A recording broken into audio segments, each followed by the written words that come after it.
So hello guys, welcome back to my channel. तो दोस्तों, market आज कुछ खास नहीं लगी मुझे। कहीं ना कहीं आज लॉस हुआ है हमारा। जैसे कि आपको पता ही है कि मंडे फ्राइडे मेरे लिए कुछ खास रहते नहीं है, लेकिन लॉस छोटा ही मानूंगा मैं, क्योंकि मेरी क्वांटिटी काफी ज्यादा हो गई है। 700 800 1200 क्वांटिटी तक भी चला जाता हूँ वीकडेज में, जो मैं एक्सपायरी पे करता था पहले।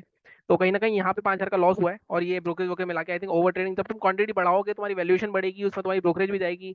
और कहीं ना कहीं ओवर ट्रेड करने में भी पैसे चला जाता है, स्लिपेजेस में पैसा चला जाता है, तो काफी फर्क पड़ता है। तो क्वांटिटी बढ़ाना इतना आसान नहीं है। तो मैं आपको जैसे बताना चाहता था, अगर आप क्वांटिटी बढ़ाने का सोच रहे हो तो ये सारे फैक्टर्स भी होते हैं। और फिर निफ्टी में थोड़ा सा मेरे को निराश किया आज। फिर निफ्टी में कहीं ना कहीं ये जो पिक में 8,000 का रेट था, मुझे लगा था कि मार्केट में एक नेगेटिव मूवमेंट आना चाहिए, लेकिन वो आया नहीं। कहीं ना कहीं मार्केट बार बार अपसाइड की तरफ खींच रहा था।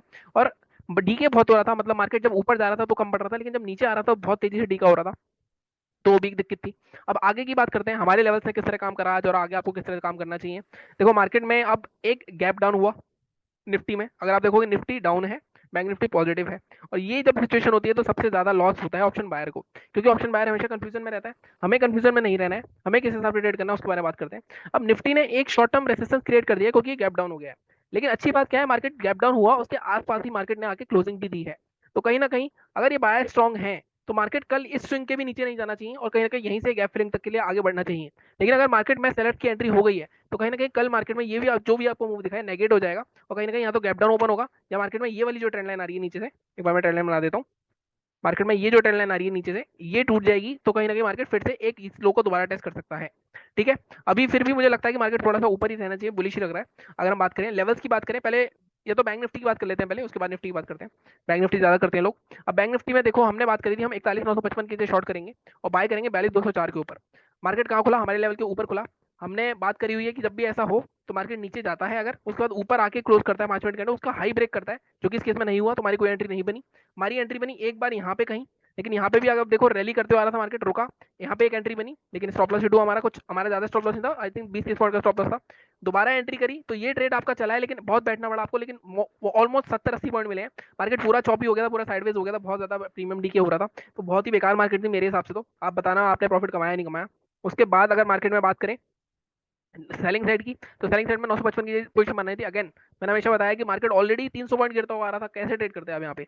यहाँ से रिवर्सल ट्रेड पकड़ा जा सकता था क्योंकि यहाँ पे एक इंगल्फिंग भी बनी थी, लेकिन ये हमारे लेवल से 744 का टारगेट था हमारा। इसके इस जोन के आसपास बनती तो ठीक था, लेकिन मार्केट यहाँ पहले ही घूम गया। फिर भी किसी ने छोटी क्वांटिटी में इंगल्फिंग पैटर्न फॉलो करा होगा तो उसको अच्छा खासा ट्रेड मिला होगा। तो कहीं ना कहीं अब आगे बात करते हैं कि आगे क्या हो सकता है बैंक निफ्टी में। अब देखो, सबसे पहले मैं डेली चार्ट पे चलता हूँ। तो अगर आप डेली चार्ट देखोगे तो आप डेली चार्ट पे क्या देख रहे हो कि ये तो लाइक इम्प्लाइड था कि मार्केट में कुछ सेलिंग आने वाली है। इंपॉर्टेंट बात क्या है? इंपॉर्टेंट बात ये है कि मार्केट की क्लोजिंग अभी भी प्रीवियस क्लोजिंग के ऊपर हुई है, और ये जितने भी सारे रेसिस्टेंस थे कहीं ना कहीं ये पूरा सबने एक सपोर्ट की तरह काम करा, और वहीं से मार्केट में बाइंग आई। तो बायर्स की एंट्री हो गई यहाँ पे। बायर्स कितना इसको खींच सकते हैं? अब देखो, मार्केट में जैसे मैंने आपको पहले भी बताया था कि मार्केट में अगर यहाँ से ऊपर निकलता है तो नेक्स्ट टारगेट मार्केट का एक तो ये जोन आ रहा है 42,700 के आसपास का। दूसरा जोन आपका जो रेसिस्टेंस का बन रहा है वो बन रहा है आपका 42,970। तो ये दो जोन बहुत स्ट्रॉन्ग रेसिस्टेंस जोन है। ये देखो, ये जो जितनी भी स्ट्रॉन्ग कैंडल्स होती हैं, यहाँ पे अक्सर बड़े बड़े सेलर्स बैठे होते हैं। और यहाँ पे मार्केट में ओपन, और कभी भी ऐसा भी होता है कि ओपन और हाई अगर सेम होता है मार्केट का और वो रह जाता है, तो कहीं ना कहीं वहां से एक सेलर की एंट्री को जूम किया जाता है। लेकिन रिकवरी और सेलिंग तो कहीं ना कहीं मार्केट कंफ्यूजन में है अभी। अब या तो मार्केट इसका लो तोड़े, अब क्योंकि ये विक है, तो अगर मार्केट दोबारा इसकी क्लोजिंग के नीचे भी 15-20 मिनट सस्टेन हो जाता है तो कहीं ना कहीं मार्केट और नीचे जा सकता है। लेकिन अगर मार्केट इसके हाई के ऊपर सस्टेन करता है तो 42,970 या 43,000 का लेवल हम देख रहे हैं, हो सकता है कल ही देखने को मिल जाए। ठीक है। अब हम बात करते हैं 15 मिनट की। कल फिर निफ्टी की एक्सपायरी भी है, तो एक्सपायरी पे ट्रेड करेंगे उसमें।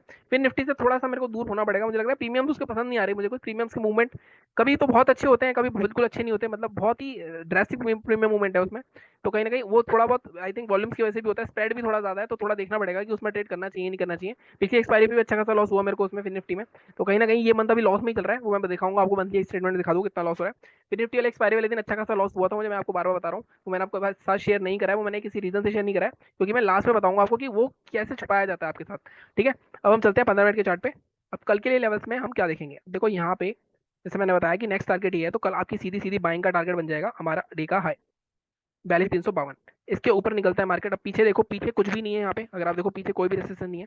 सीधे इसके बाद अगला रेसिस्टेंस आपका, अगर आपको यहाँ पे बताना है 707 तक का टारगेट है, तो पहला बटा ऑब्वियस आपका 42,352 से 42,536 या 550 तक का टारगेट रहेगा।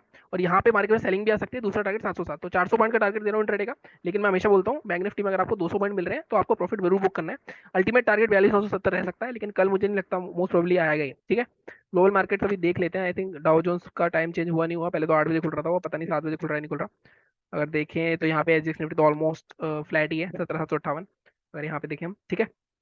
अब यहाँ पे सेलिंग कहाँ करनी है? अब सेलिंग के लिए देखो अगेन, ये ट्रेंड लाइन मार्केट में अगर आप देखोगे ध्यान से, तो ये ट्रेंड लाइन मार्केट में काफी लंबे टाइम से चल रही है। जब भी मार्केट ये ट्रेंड टूटेगा, या इस ट्रेंड लाइन को मैं आज के लो के हिसाब से भी फ्रेम कर सकता हूँ ऐसे, ठीक है। अब जब भी मार्केट में ये ट्रेंड लाइन टूटेगी, तो टारगेट आपका ये ट्रेंड लाइन के आसपास हो जाएगा, 42,000 के आसपास। तो आपको क्या करना है? आपको ये वाला स्विंग मार्क करना है, जो कि हमारा, एक मिनट में इसको डिलीट कर देता हूँ। आपकी जो सेलिंग की एंट्री हो सकती है वो इस स्विंग के नीचे हो सकती है, 42,080 के नीचे, या इसको आप 42,000 इसके नीचे ले जाओ। इसके केस में क्या होगा, यहाँ पे दोनों ये ट्रेंड लाइन आपकी कोइंसाइड हो रही है और ये ब्रेक हो जाएंगी। यहाँ पे 42,000 के नीचे शॉर्ट करोगे, टारगेट आपका ये रहेगा, आज करो 41,800, 200 पॉइंट मिल जाएंगे आपको। अब यहाँ पे फिर से बायर्स बैठे होंगे, अगर वैसे तो मेरे को उम्मीद कम है, फिर भी नीचे जाता है तो आप 41,600 तक के टारगेट के लिए जा सकते हो सेलिंग के लिए, ठीक है। तो ये ट्रेंड लाइन मैं हटा देता हूँ अभी। इस तरह से मार्केट में ले सकते हो, लेकिन ये कब होगा? ये तब होगा जब मार्केट इन रेंज के बीच में ही ओपन हो। लेकिन अगर मार्केट मान लो गैप अप हो गया, अब गैप अप कहाँ, 42,700 42,500 के आसपास कहीं पे भी गैप अप होगा, 500 से 550 के बीच में गैप अप ओपन होता है, तो ये ध्यान रखना है। यहाँ पे सेलर्स बैठे होंगे, 42,500 वाले जो कॉल राइटर हैं वो इसको नीचे लेके आने की कोशिश करेंगे। तो यहाँ पे कोई भी नेगेटिव पैटर्न मिलता है आप ट्रेड कर सकते हो। नेगेटिव पैटर्न में मैंने एक पैटर्न ये भी बताया आपको, कभी स्ट्रॉन्ग रेड कैंडल दिखती है ना 5 मिनट की, उसके लो के नीचे, उसकी बॉडी के नीचे भी ट्रेड कर सकते हो, क्योंकि कहीं ना कहीं यहाँ पे सेलर्स की एंट्री प्रेजेंस होती है, ठीक है। और अगर मार्केट गैप डाउन ओपन हो जाता है, अगर 41,800 के आसपास अभी भी ओपन होता है, तो कहीं ना कहीं अभी भी यहाँ से एक बाइंग और डिप देखने को मिल सकती है। 41,800 के नीचे ही सेल करेंगे, उससे पहले नहीं करेंगे, ठीक है। अब बात करते हैं निफ्टी की। अब निफ्टी में क्या करना है? देखो निफ्टी में हमने की बात क्या करी थी, पहले जो बात करते हैं, 17,728 के नीचे शॉर्ट करना था। 17,662 का टारगेट दिया था मैंने पहला, और दूसरा मैंने कहा था ये गैप फिलिंग तक जा सकता है, ये वाली जो गैप फिलिंग है।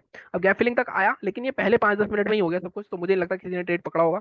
उसका मार्केट में रिकवरी आई है पूरी की पूरी, ठीक है। अब आगे इसको किस ट्रेड कर सकते हैं, इसके बारे में बात करते हैं। अब सबसे पहले इसके भी डेली चार्ट पे चलते हैं। अब देखो ये बड़ी कंफ्यूजन है कि निफ्टी अलग चल रहा है, बैंक निफ्टी अलग चल रहा है, तो यहाँ पे थोड़ा सा, अब देखो यहाँ पे कौन सा पैटर्न बना है, 2 दिन की पूरी कैंडल को इंगल्फ कर लिया है मैंने, तो कहीं ना कहीं यहाँ पे पूरा बियरिश है। कह सकते हो कि आईटी सेक्टर की वजह से भी है, क्योंकि इन्फोसिस की जो एडीआर है काफी ज्यादा गिर गई थी नीचे। और यहाँ पे एक और चीज देखने को मिलेगी, ये जो मार्केट में रेसिस्टेंस था, अगर आप ध्यान से देखो, मार्केट में ये एक सपोर्ट हुआ करता था, फिर ये ब्रेक हुआ, ये ब्रेक हुआ, फिर रेसिस्टेंस बना, अब मार्केट ने फिर से यहाँ पे इसके नीचे क्लोजिंग दे दी है। तो कल काफी डिसाइसिव जोन हो सकता है। अगर कल मार्केट यहाँ से गैप अप ओपन होकर ऊपर निकल गया, तो कहीं ना कहीं मार्केट 1800 तक जा रहा है। लेकिन अगर कल मार्केट इसके नीचे ही कहीं ओपन होता है 17,770 के, और ये इस बॉडी के नीचे सस्टेन करने लग जाता है, तो कहीं ना कहीं मार्केट में 17,500 तक हम दोबारा दे सकते हैं एक्सपायरी पे। थोड़ा सा हमें ध्यान से चलना पड़ेगा, ठीक है। अब हम यहाँ पे बाइंग की तो बात करते हैं कि बाइंग कहाँ करनी है आपको। अब देखो यहाँ पे बाइंग के लिए, अगर मैं बाइंग के लेके जाऊँ, पहले मैं इसका हाई मार्क करता हूँ। मारूबुजू टाइप की कैंडल है, क्योंकि ओपन वो है, नीचे की वीक आ गई है थोड़ी सी, बस वो थोड़ी सी प्रॉब्लम है। लो मार्क कर लेता हूँ अभी। हम लो की बजाय मैं इसकी बॉडी मार्क करता हूँ, क्योंकि कहीं ना कहीं विक काफी बड़ी है, ठीक है। कभी भी विक बड़ी हो तो बॉडी मार्क के हिसाब से भी चल सकते हो। 15 मिनट के चार्ट पे चलते हैं। अब यहाँ पे देखो बाइंग का लेवल आपको क्या दिख रहा है। बाइंग यहाँ पे तो नहीं करोगे आप, बाइंग कहाँ करोगे आप? ये वाली जो बॉडी है, मैं इसको बॉडी को मार्क कर लेता हूँ। जब तक मार्केट अब इसके ऊपर नहीं जाएगा 17,750 या 17,730 या 17,750 ही साइड रखते हैं हम, तब तक हम बाय नहीं करेंगे। 17,750 के ऊपर ही बाय करेंगे। टारगेट हमारे क्या रह जाएंगे? टारगेट गैप फिलिंग तक का जोन रहेगा, 17,826 तक का। तो ये 70-80 पॉइंट मिल जाएंगे। इसके ऊपर 866 का टारगेट है, बट मुझे ऐसा लगता है 840 850 तक भी आप बुक कर सकते हो। यहाँ तक भी काफी डिसेंट टारगेट आपको मिल जाएगा, ठीक है। सेलिंग के लिए बात करते हैं। अगर सेलिंग के लिए, अब देखो यहाँ पे मार्केट बहुत चौपी हुआ आज, निफ्टी में भी कहीं ना कहीं। फिर भी सेलिंग के लिए मैं आपको बोलूंगा कि ये वाला जो स्विंग है 17,650 के आसपास, तो ये स्विंग के नीचे आप सेल कर सकते हो। टारगेट आपका फर्स्ट तो यही रहेगा 17,608 के आसपास का। दूसरा आज का जो लो है 570 के आसपास का, यहाँ तक के टारगेट रख सकते हैं। लेकिन ये भी कब होगा? जब मार्केट फ्लैट ओपन होगा। अगर मार्केट गैप डाउन ओपन हो जाता है 17,570 17,600 के आसपास, ये देखो ये जोन एक सपोर्ट जोन है। 17,570 नीचे निकलता है तो एक आई थिंक 17,500 तक का आपको शॉर्ट ट्रेड मिल सकता है। लेकिन यहाँ पे बाइंग की अपॉर्चुनिटी मिल सकती है, अगर कोई पुलिश पैटर्न मिले, कोई हैमर मिले, इंगल्फिंग मिले, तो आप यहाँ पे बाय कर सकते हो। गैप अप के केस में अगर इस गैप फिलिंग के आसपास कहीं गैप अप ओपन होता है, तो कहीं ना कहीं यहाँ पे एक रेसिस्टेंस की तरह काम कर सकता है। या फिर अगर आपका बाइंग का ट्रेड छूट गया है, तो यहाँ पे जब आप आओगे ना, तो यहाँ पे गैप के आसपास रेसिस्टेंस लेता है हमेशा। तो यहाँ पे अगर कोई आपको शूटिंग स्टार मिल गई या इंगल्फिंग मिल गई, तो आप यहाँ पे भी सेल कर सकते हो। तो इस तरह से आपको चलना होगा, प्लान करना होगा। फिर निफ्टी का भी देख लेते हैं। वैसे नॉर्मली फिर निफ्टी एक्सपायरी में कल सोच रहा हूँ अवॉइड ही कर दूँ, बट करूंगा तो बता दूंगा, क्योंकि बड़े क्वांटिटी से ट्रेड करूंगा, फालतू प्रीमियम मूवमेंट नहीं होंगे, तो अदरवाइज लॉस और ज्यादा हो जाएगा। कहीं ना कहीं मेरा अब रिस्क की लिमिट 50,000 के आसपास है मंथ की, जो मैंने आपको बताया था। उससे अगर मैं एक्सीड कर जाऊंगा तो मैं बंद कर देता हूँ। पहले 30,000 की लिमिट थी, अब थोड़ी सी क्वांटिटी बढ़ गई है, उससे ज्यादा भी हो सकती है। कैपिटल 3 लाख का कर लिया मैंने अपना, वो सब आपको बताया था मैंने प्लान में। अब यहाँ पे आप देखो फिर निफ्टी में, अगर मैं फिर निफ्टी की एक्सपायरी की बात करूँ, फिर निफ्टी की एक्सपायरी कहाँ हो सकती है? एक मिनट में इसको रिमूव कर देता हूँ, रिमूव टू ड्राइंग, और यहाँ चलते हैं डेली चार्ट पे। तो यहाँ पे देखो फिन निफ्टी में भी कहीं ना कहीं ये अभी प्रीवियस क्लोजिंग और प्रीवियस को होल्ड कर रखा है। तो यहाँ पे एक बड़ी कैंडल बनी है, कल एक साइडवेज एक्सपायरी ना हो जाए। कल मुझे लग रहा है कहीं मार्केट अगर गैप अप ओपन हो गया तो इसके बीच में ना घूमते रहे। फिर भी 15 मिनट के चार्ट पे देखते हैं कुछ दिख रहा है या नहीं दिख रहा हमें।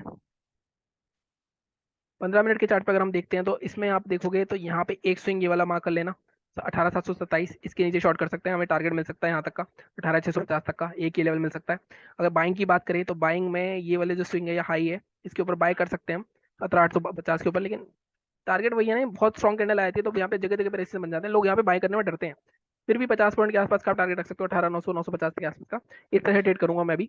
कहीं ना कहीं फिर निफ्टी पे देखो जीरो टू हीरो खेलने की कोशिश करेंगे। टेलीग्राम चैनल पे जोड़ लेना, वहाँ पे मैं बता दूंगा अगर कोई मिलता है मेरे को। ठीक है, बाकी चैनल को इसी तरह सपोर्ट करते रहो, लाइक करो, शेयर करो, सब्सक्राइब करो। Thank you so much.